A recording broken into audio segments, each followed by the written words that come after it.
Bah, supporters, fans de foot, bonjour à toutes et bonjour à tous, bienvenue pour ceux qui nous rejoignent pour les 10 pronos du coach. Bam. Oh oui, on va faire un petit tour d'actualité sur les 10 matchs que j'ai sélectionnés de ce week-end dans les plus grands championnats européens. On démarre tout de suite, Kesako les gones, pied au plancher, plein gaz avec notre OL qui reçoit demain soir à Nantes au Groupama Stadium. Je vous le redis, comme d'habitude, venez en transport, baba, merde. Commencez pas à m'emmerder, vous allez encore boucher la rocade et je vais distribuer de la châtaigne, hein. On reste, nous, sur un 3 buts partout à Lille avec de la gadoche à volonté. Au mental, on est revenu dans ce match de derrière les fagots. Une seule défaite sur nos 11 derniers matchs. Il y a du mieux. Même si à domicile, pas de moustière à l'Egon. On pue la merde. Non mais dis donc. En Ligue 1, sur nos 5 derniers matchs à domicile, 3 fois on n'a pas marqué. C'est autant que lors des 44 précédents. Nantes, de leur côté, c'est l'escalade de l'horreur. Une victoire sur les 7 derniers matchs, toutes compétitions confondues, et 4 défaites notamment. Un nul à l'arrache la semaine passée face à Nice, 2 buts partout avec une égalisation à la 88e. Le maintien n'est pas encore assuré avec seulement 6 points d'avance sur le premier qui fait partie de la charrette direction la D2. Première manche avant la demi-finale de la Coupe de France où les deux équipes vont faire tapis. C'est comme ça au page. Mais moi, je vois quand même le 3 buts à 1 pour le score au niveau de l'OL. Et la victoire des Gones avec 2 buts marqués minimum, c'est 1,97. Deuxième match, PSG Rennes. Les joueurs d'Anne Hidalgo sont invaincus cette saison en championnat au Parc des Princes. 10 points d'avance sur l'OM qui est second. Une part de millefeuille, ça dégage bande de nazes. Bon, la Ligue 1 s'est pliée, c'est comme ça. Après, s'être fait chier dessus à Munich, le slip, tu le fous et tu l'enfiles sur la tête, le froc plein de merde. Ils ont rebondi difficilement la semaine passée avec une victoire 2 buts à 1 à Brest. Kiki, tu l'as échappé belle. Ben regardez qui c'est qui était caché. Ah, ils sont à l'envers. Merde, je gâtouille. Bam! Ah oui, non mais... Moi, attention, hein, Kiki, hein. Ah, parce que là, la semaine dernière, qui a échappé. Mais moi, je vais pas te rater, mon compte. Donc, je te mets la biscotte, évidemment. Attention en face, parce que Pep Genesio, c'est l'entraîneur avec le plus grand nombre de victoires depuis l'RQSI face au PSG, 5 au total. Et les Rennais qui restent sur 2 matchs, sans victoire. Et depuis la blessure de Terrier et le recrutement de Totem et Cambi, c'est quenelle sur quenelle. Je vois 2-1 pour Paris. La victoire du PSG avec les deux équipes qui marquent quand même, c'est coté à 2,78. Troisième match, direction la Marne, avec un alléchant Reims OM. Les Rémois en sont à 19 matchs sans défaite, meilleure série en cours dans les 5 grands championnats. Dieu bénisse, la vérité au-dessus, c'est le soleil. 2,06 points de moyenne pris par l'entraîneur Will Steele, qui est le cousin de Will Smith, ou de Ben Stiller, on sait pas, je m'en fous de toute façon. 7 victoires lors des 8 derniers matchs à domicile, 12 clean sheets du gardien Diouf, soit le 3e meilleur ratio derrière Ter Stegen du Barça et Provedel de la Lazio. Ils sont 8e au classement à seulement 4 points d'une potentielle 5e place qualificative pour la Ligue Conférence Banania. Donc tout peut se jouer, mais ça va pas se moucher du coude, hein. La forme du moment, elle est excellente, mais attention parce que l'OM ne leur réussit pas ces 3 défaites sur leurs 4 derniers matchs face à l'OM en championnat. Et Marseille à l'extérieur, c'est loin d'être un troupeau de cons. Oh maman, 7 victoires d'affilée. Avec en plus Balerdi qui sera suspendu, tous les espoirs sont permis.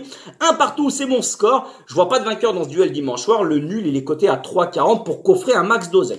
Et pour finir, 3 Brest. Ça sent la béchamel sur ce match de la peur. Le 19e accueille le 16e. C'est 11 matchs sans victoire avec 9 défaites et 2 nuls côté troyen. Brest, c'est une victoire, 4 défaites sur les 5 derniers matchs. Mais je dis que le match abouti la semaine passée avec cette défaite de Buzyn quand même avec les honneurs. Là, ça va sûrement redonner des ailes comme le Red Bull aux Brestois. Et dans ce match où le joint de culasse, va être à portée des douilles de chacun, je vois Brest enfoncer les Troyens et les mettre dans la sauce définitivement. 2 buts à 1 pour Brest au niveau du score et le 2 est coté à 2,45. Oh, faut pas ruer mes verres dans les brancards. Des grosses affiches en Italie avec, pour commencer, le derby romain. La Lazio reçoit l'AS Roma dans un Stadio Olimpico où on va écrouler la buvette, c'est certain. La Lazio est quand même allée gagner récemment au Napoli 1 but à 0, mais reste sur 3 matchs sans victoire, toutes compétitions confondues. Ils sont encore sur le podium malgré un nul à Bologne la semaine passée. Mais que 2 points d'avance sur leur adversaire du jour, qui est 5e. La Roma qui gagne à la Juve il y a 15 jours, 1 but à 0 pour perdre la semaine passée, 4 buts à 3 à domicile face à Sassuolo. Au niveau de ce match, petite mais précieuse victoire des Bianco Celesti, 1 but à 0 et le 1 est coté à 2,70. Les gars, écoutez ce que j'ai à dire. Merde, bon sang, c'est pas possible. L'autre match, l'Inter en championnat, voilà, qui reçoit la Juve. C'est 2 défaites lors des 3 derniers matchs, mine de crayon, mais la qualification mardi soir face à Porto, elle peut relancer la mécanique. Ils sont deuxièmes, surtout en cas de contre-performance, ça va moucher rouge et ça va chier ses dents sur la pelouse. En face, la Juve est en grande forme avec 6 victoires et 1 défaite sur leurs 7 derniers matchs, Depuis qu'on a retiré des points pour Magouille et compagnie, il dessout tout le monde, Kesako. L'Inter, c'est 11 victoires, à domicile sur 13 matchs en Serie A. Et d'où je suis excédé, oui, pourquoi? Parce que je pars sur une nouvelle quenelle, la Juve qui ne perd pas, combiné à 2 buts minimum dans le match, c'est coté à 2,55. Si on panache comme on l'aime au niveau du prono. On arrête de geindre, mesdames et messieurs. Mince, dimanche soir, c'est pizzouille panache. Vous nous laissez la télécommande, mesdames, s'il vous plaît, parce qu'il y a le Classico en Espagne entre le Barça et le Real.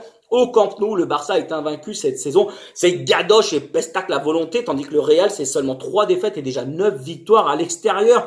C'est un duel au sommet entre les 2 premiers, surtout qu'il y a 9 points d'écart au classement. Et comme on dit, voilà, dans le jargon, c'est un match à 6 points.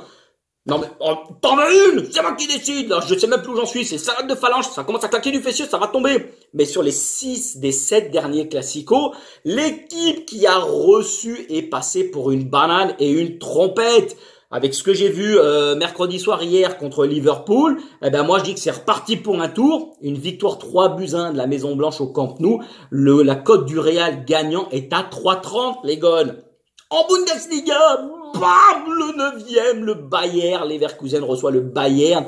Xabi Alonso, il a quand même bien redressé la barre de Leverkusen. Il leur a secoué le cocotier, volé dans les plumes comme on l'aime. Résultat, c'est 5 victoires et un nul sur les 6 derniers matchs. Toujours en course en Ligue Europa. En championnat, l'Europe n'est qu'à 6 points, donc rien n'est joué. Rangez les sockbottes, les barbouches, vos mules. Les Munichois, eux, ils sont en smock, craft tous, bien habillés, sinon tu rentres pas. Le leader, c'est comme ça, bien accompagné, sinon tu restes dehors. 8 victoires, 1 défaite sur les 9 derniers matchs. Quart de finaliste de la Champions et déjà 71 buts marqués en Bundesliga en 24 matchs.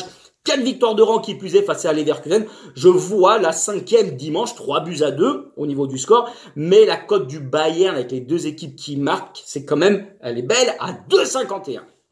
Cocorico les gars.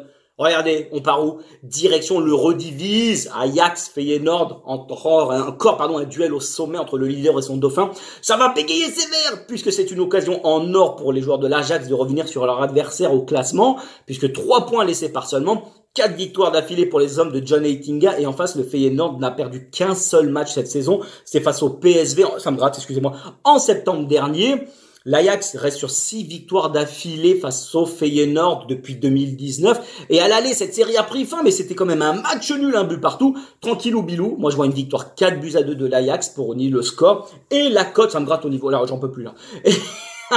Et la victoire avec les 2 buts marqués minimum par l'Ajax, c'est 1,98.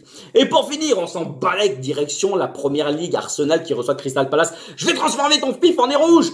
Derby comme on les aime, qui sent l'odeur de la frite. Les Gunners toujours en tête de la première ligue avec 5 points d'avance sur le Dauphin City. Il reste sur 6 victoires, 1 nul, toutes compétitions confondues, et plusieurs fois au mental après avoir été menés. Ils ont réussi à renverser la vapeur. La roue tourne à tourner, comme disait Franck Ribéry. Lisez son dernier livre. Le football, c'est comme les échecs, sans les dés.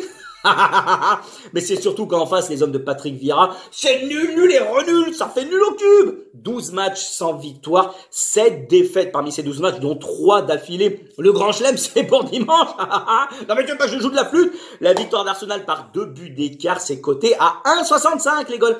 Et voilà, c'est tout pour aujourd'hui. Un grand merci à toutes et à tous de m'avoir suivi, de m'accorder du temps. C'est vraiment un plaisir, vous êtes de plus en plus nombreux à vous abonner. Faites partager la chaîne si vous aimez un peu le concept. D'ici là, portez-vous bien. Si vous avez des commentaires, n'hésitez pas à me le mettre. Ça me ferait un grand plaisir d'y répondre. Comme d'habitude, il fait beau. Sortez, mettez des moufles, une cagoule. Faites ce que vous voulez. Sortez les gones. Il fait beau. Prenez l'air. Merde. Et barrez-vous. Vous commencez tous à m'emmerder. Non mais allez, tchuss les gones et belle journée.